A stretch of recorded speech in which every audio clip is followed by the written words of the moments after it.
Channel पे आज हम लोग अपना एक नया चैप्टर शुरू कर रहे हैं, legality of object and legality of consideration. देखिए, वॉइड एग्रीमेंट्स इसके बाद आता है, लेकिन हम लोग इसके साथ ही इसको कंबाइन कर लेंगे। तो आप ये समझिए, ये दोनों टॉपिक्स यानी कि legality of object and consideration और वॉइड एग्रीमेंट्स हमारे इस चैप्टर में कवर होंगे, ठीक है। सो उसकी स्टार्टिंग में हम लोग ये समझ लें कि इसमें हम लोग कौन कौन सेक्शंस कवर करेंगे। हम लोग बात करेंगे सेक्शन नंबर 23, 24, 25 से लेके 30 तक। यहां पे आप लोग ये समझने की कोशिश करिए कि इसमें दो तरह का डिवीजन है, यानी कि सेक्शन नंबर 23 से 25 तक जब हम बात करेंगे ना, तो बहुत जनरल वे में सेक्शन को मेंशन किया गया है कि पर्टिकुलर काइंड ऑफ थिंग्स जो है वॉइड होंगी, ये ऐसे होगी या वैसे होगी। बट अगर हम बात करें 26 से 30 तक, तो कुछ ऐसे स्पेसिफिक ऐसे एग्रीमेंट्स हैं, जैसे restraint to marriage, wagering agreements, इस तरह के कुछ स्पेसिफिक एग्रीमेंट्स जिनकी बात करी गई है, जो हम लोग डिस्कस करेंगे इस सीरीज में, ठीक है। सो स्टे ट्यून, क्योंकि हम लोग हर एक टॉपिक को डिटेल में पढ़ने वाले हैं। और अभी तक सब्सक्राइब नहीं किया चैनल को तो दोस्त तुरंत करो, बिकॉज बहुत मजा आने वाला है। सो आज के टॉपिक शुरू करते हैं। सबसे पहले इन सारे सेक्शंस को पढ़ने के पहले हम लोगों को दो चीजों के बीच में अंतर मालूम होना जरूरी है, जो कि है वॉइड एग्रीमेंट और इलीगल एग्रीमेंट। एक बात समझ में आती है, वॉइड कॉन्ट्रैक्ट का कोई एग्जिस्टेंस नहीं है, because something which is a contract has to be valid, है ना। तो एक एग्रीमेंट जब वैलिड होता है, जो इन्फोर्सिबल बाय लॉ होता है, तब वो एक कॉन्ट्रैक्ट बनता है। मुझे बताओ कमेंट सेक्शन में कौन से सेक्शन में ये बात बताई गई है। सेक्शन नंबर 2 क्लॉज ही बता दो, ठीक है।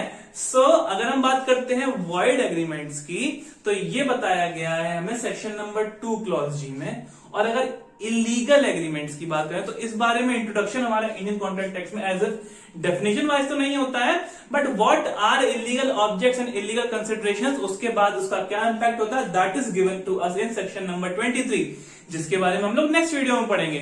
तो आज हम लोग सबसे पहले समझते हैं कि वॉइड एग्रीमेंट्स और इलीगल एग्रीमेंट्स में अंतर क्या है। देखो, वॉइड एग्रीमेंट्स एक्चुअली, ये समझने की कोशिश करो, इनमें कुछ गलत नहीं है, बस ये कोर्ट इनको इन्फोर्स नहीं कर सकता। मतलब कि कोई कानून जो है, समझने की कोशिश करो, यहां पे मैंने तुम्हारे साथ अगर कोई ऐसा एग्रीमेंट किया जो कि वॉइड था, ठीक है।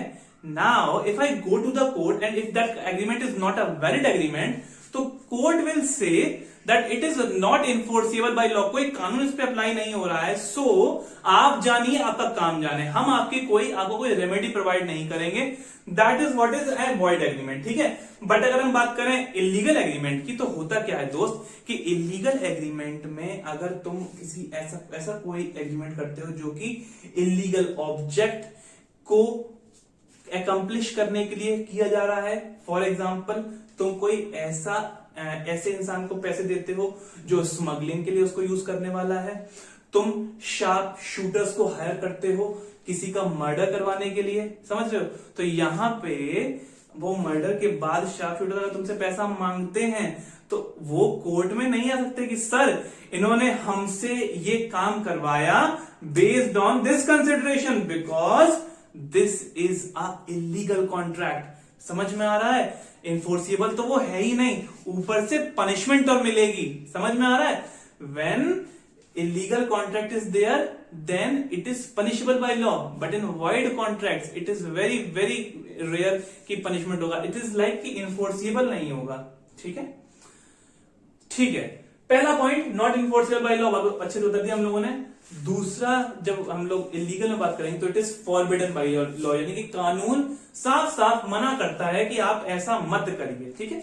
वॉइड एग्रीमेंट्स के बारे में ऐसा नहीं है केस, ठीक है। अब हम बात करेंगे कि जैसे हमने माइनर के केस में बात करी थी, ठीक है। हमने मेंटल कैपेसिटी जिसकी सही नहीं है, यानी कि अनसाउंड माइंड के पर्सन के केस में बात करी थी, तो वहां पे एग्रीमेंट्स वॉइड थे, याद है, वॉइड थे। तो वहां पे क्या हो रहा था, जब सामने वाली पार्टी कोई फायदा उठा ले रही थी, तो कोर्ट के पास दूसरी पार्टी जाती थी इन्फोर्स कराने, है ना। कोर्ट उसको कहता था कि नहीं, हम आपकी मदद नहीं कर सकते हैं, because the contract is void अब इनिशियो, याद आ रहा है।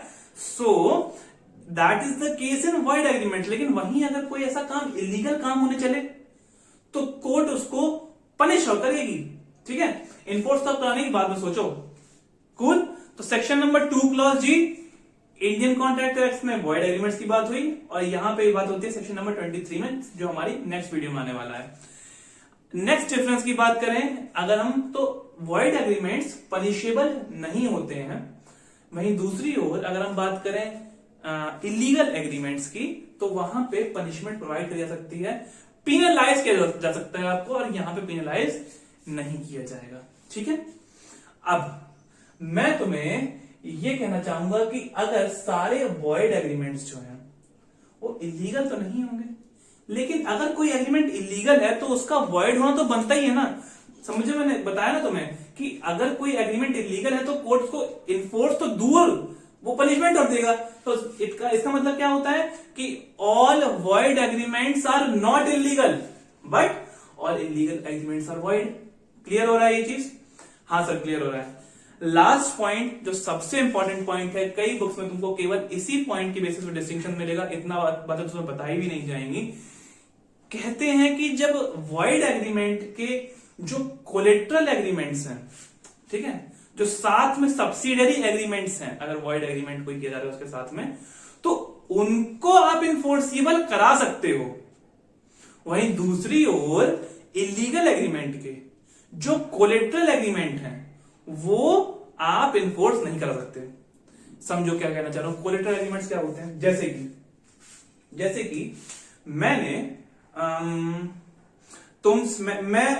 मैंने एक ऐसा कॉन्ट्रैक्ट किया जो कि वॉइड है, ठीक है। अब मेरे पास उसको कंप्लीट करने के लिए पैसे कम पड़ रहे हैं, ठीक है।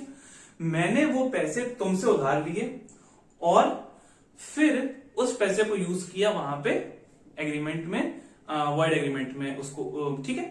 अब जो मेरे और तुम्हारे बीच कॉन्ट्रैक्ट हुआ ना, ये पैसे का लेन देन हुआ जो कि मैंने वहां यूज किया जाके वॉइड पर्पस अपना पूरा करने के लिए, तो that is enforceable by law. That is मतलब वो पूरा प्रॉपरली वैलिड है, ठीक है, कि मैंने तुम्हें किसी प्रॉमिस के बेस पे, which is the consideration for me, future promise के बेस में, that I will return it back with some interest, I have given this money to you and this money is consideration to me, so there is an offer, there is an acceptance, there is a proper contract, so that will be a valid one। समझ रहे हो?